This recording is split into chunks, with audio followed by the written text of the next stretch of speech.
I am Kim Salem-Jackson, Akamai CMO. In this series, we bring together some of our most esteemed customers to tackle both how they're driving change and impact in their businesses.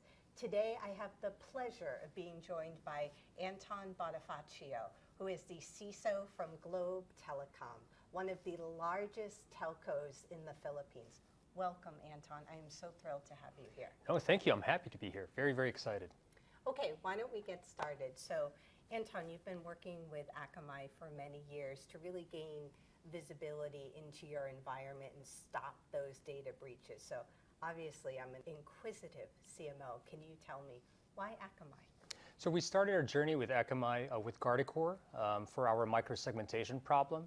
One of the big things that we were trying to solve is we're very unique in the sense that we're a SOC that looks after both the IT and the network workloads, so we're converged in that sense. So we had a lot of challenges more in the network side of the fence and just being able to gain the observability and ability to control some of those workloads. We tried to hack into that problem by building enclaves and deploying, hardware firewalls in between, which actually got very expensive too. Exactly. And I think, once we got introduced to the Guardicore technology to be able to do microsegmentation, the fact that the agent actually supports a lot of different varied operating systems, even if they're old, whether it's Linux, Unix, Windows, or whatever. Sure. And I think being able to do those use cases and more was one of the big things that drew us to that.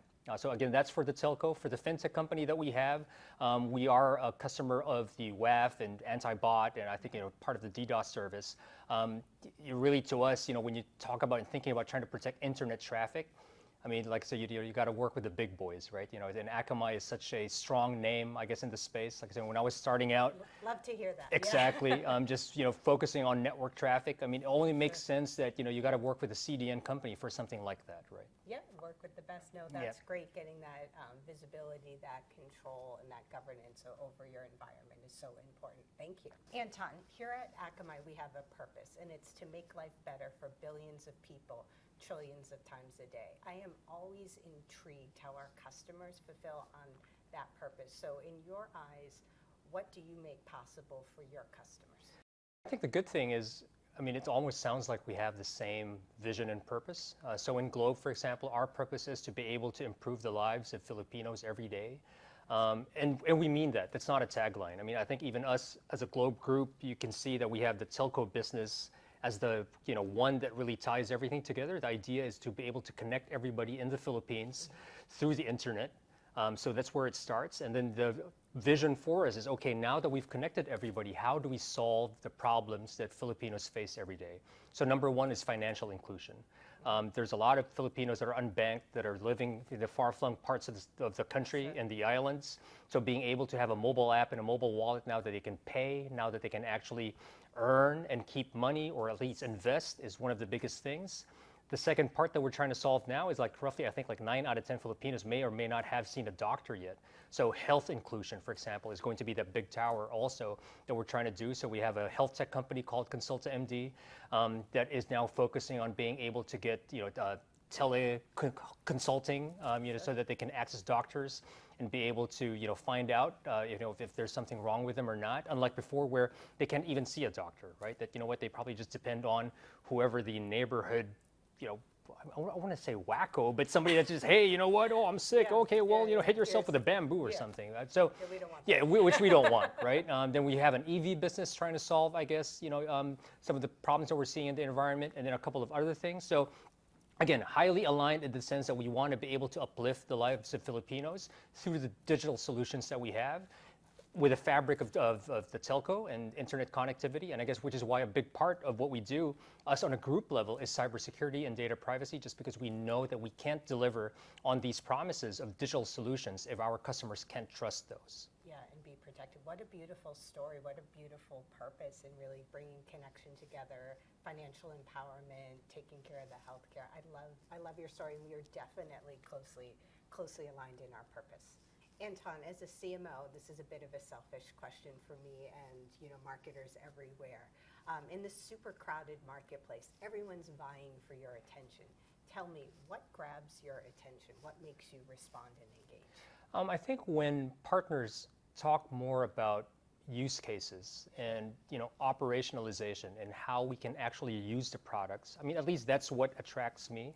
I think we're lucky enough that we don't focus so much so on regulatory compliance. So, we don't buy products for a checkbox. Sure. That's why I always say is that we don't buy products, we build relationships. Because for us, it's being able to work with a partner and build that relationship and focus on the problems that we need to solve, focus on the need for us to be able to operationalize the products that we buy so that we can actually maximize value and at the same time really achieve customer success.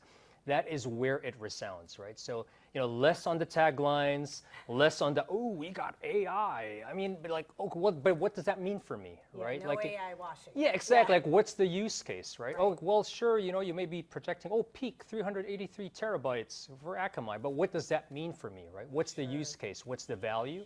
Especially from a perspective of us, like I said, we want to be able to protect our customers. We want to be able to preserve their trust for the services and products that we have. So I think getting into specifics of use and operations, I think is what resounds. Okay, so you heard that, marketers, right? Lead with use cases, deliver value, and really focus on what you make possible for your customers and how you solve those problems. What a wonderful answer. I'm going to package you up and bring you to my table. Anton, why don't we wrap this up where the audience can get to know you a little bit better? So obviously you've been doing this for a very long time. I heard a rumor you started actually doing this at 12 years old, which is unbelievable. So I thought you could share with our audience some advice for those folks that are kind of young in their career, maybe not 12, but starting out a little bit earlier. What advice do you have for those young folks? I know a lot of people are listening. I think the big thing that I always take away that my dad would always tell me is if you want to be successful, be useful. So I think that's another one key driver is that, let's say, for example, me as a CISO, I think in the Globe Group, I think one of the things that has allowed me to be able to really push the security agenda is that actually, in the leadership meetings, half the time I don't even talk about security. I talk about HR, I talk about business strategy. I mean, I get into topics that may not necessarily be under my umbrella. So I think when they see the value of me as a leader that can talk about and add value, not just within the vertical that I'm supposed to take care of. I mean, I think that's where, conversations and relationships get built that, now when I need to push my agenda because I've built that confidence and that relationship with some of those leaders, it helps, right? So I think for somebody that might be starting out, almost along the same veins, it's kind of that, right? Is that, okay, maybe you started your first job as a cybersecurity analyst or as a coder. Don't limit yourself to just what you were hired for.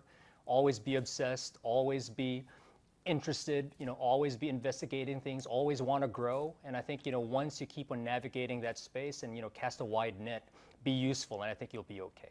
I love that. Be useful and you'll be okay. Be hyper inquisitive, always learning, valuable. And you're offering advice on marketing today too, so you could put that in your repertoire. Why not? Things Yes, sounds good. That you offer. So, Anton, it has been an absolute pleasure chatting with you today. Thank you so much for joining us. And for everybody listening online, I want to thank you for the privilege of your time.